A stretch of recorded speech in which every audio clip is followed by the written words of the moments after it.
സാങ്കേതിക ഡിജിറ്റൽ സർവകലാശാലകളിൽ സ്ഥിരം വിസി നിയമനവുമായി ബന്ധപ്പെട്ട് തുടർ നടപടികൾ വേഗത്തിലാക്കി സർക്കാർ. നിയമനത്തിലുള്ള വിജ്ഞാപനം സർക്കാർ പുറത്തിറക്കി. യുജിസി നിഷ്കർഷിച്ച യോഗ്യതയുള്ളവർക്ക് അപേക്ഷിക്കാം.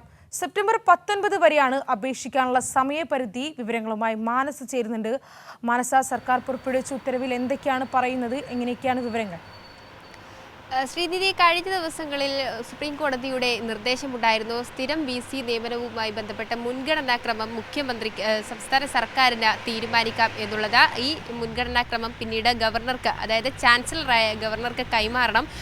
ശേഷം തുടർ നടപടികൾ സ്വീകരിക്കണം എന്ന നിർദ്ദേശമായിരുന്നു സുപ്രീം കോടതിയുടെ ഭാഗത്ത് നിന്ന് ഉണ്ടായത്. അതോടൊപ്പം തന്നെ ഉടൻ തന്നെ ഈ സ്ഥിരം വിസി നിയമനം നടപ്പാക്കണമെന്ന, അല്ലെങ്കിൽ ആ ഒരു സ്ഥിരം വിസിയെ നിയമിക്കണമെന്ന നിർദ്ദേശവും സുപ്രീം കോടതിയുടെ ഭാഗത്ത് നിന്ന് ഉണ്ടായിരുന്നു. അതിൻ്റെ പശ്ചാത്തലത്തിലാണ് സംസ്ഥാന സർക്കാർ ഇടപെടൽ അല്ലെങ്കിൽ നടപടി വേഗത്തിൽ ആക്കിയിരിക്കുന്നത്. തുടർ നടപടികൾ വേഗത്തിൽ ആക്കിയിരിക്കുകയാണ്. സാങ്കേതിക ഡിജിറ്റൽ സർവകലാശാലകളിൽ നിയമനത്തിനായുള്ള വിജ്ഞാപനമാണ് ഇപ്പോൾ പുറത്തിറക്കിയിരിക്കുന്നത്. യുജിസി നിഷ്കർഷിച്ച യോഗ്യതയുള്ളവർക്ക് അപേക്ഷിക്കാം.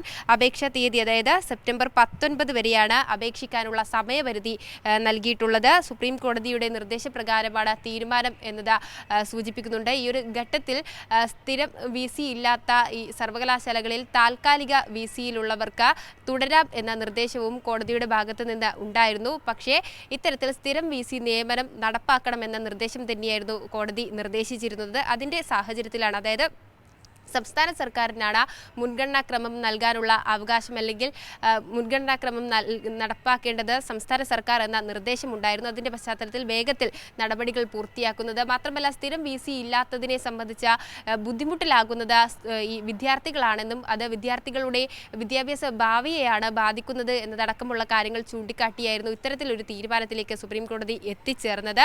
ഇതിന്മേലുള്ള ഹർജിയും ഒക്കെ തന്നെ പരിഗണിക്കേണ്ട, അതായത് ഈ സുപ്രീം കോടതി വിധി ഈ ഒരു ഘട്ടത്തിൽ നിലനിൽക്കുമ്പോൾ അത് ഗവർണർക്ക്, അതായത് ചാൻസലർ സ്ഥാനത്തിരിക്കുന്ന ഗവർണർക്ക് തന്നെയായിരുന്നു വലിയ തിരിച്ചടി ഉണ്ടായിരുന്നത്. സംസ്ഥാന സർക്കാർ നിരവധി തവണ ആവർത്തിച്ചതാണ് സ്ഥിരം വിസി നിയമനത്തിനായുള്ള സംസ്ഥാന സർക്കാരിൻ്റെ ഈ മുൻഗണനാക്രമം കൈക്കൊള്ളണമെന്നത്. എന്നാൽ അതൊക്കെയും തന്നെ നിരാകരിച്ചുകൊണ്ട് ചാൻസലർ സ്ഥാനത്തിരിക്കുന്ന ഗവർണർ ഈ ഇഷ്ടങ്ങൾ നടപ്പാക്കുന്ന ഒരു ഘട്ടമുണ്ടായിരുന്നു. അത് തീർച്ചയായും വിദ്യാർത്ഥികൾക്ക് ഏറെ വിഷമത്തിലാക്കുന്ന ഒരു സ്ഥിതി തന്നെയാണ് ഉണ്ടായത്. താൽക്കാലിക വിസി നിയമനം അത് മാറ്റി സ്ഥിരം. സാങ്കേതിക ഡിജിറ്റൽ സർവകലാശാലകളിൽ സ്ഥിരം വിസി നിയമനവുമായി ബന്ധപ്പെട്ട് തുടർ നടപടികൾ വേഗത്തിലാക്കി സർക്കാർ. നിയമത്തിലുള്ള വിജ്ഞാപനം സർക്കാർ പുറത്തിറക്കി. യുജിസി നിഷ്കർഷിച്ച യോഗ്യതയുള്ളവർക്ക് അപേക്ഷിക്കാം. സെപ്റ്റംബർ 19 വരെയാണ് അപേക്ഷിക്കാനുള്ള സമയപരിധി. മാനസയാണ് വിവരങ്ങൾ നൽകിയത്.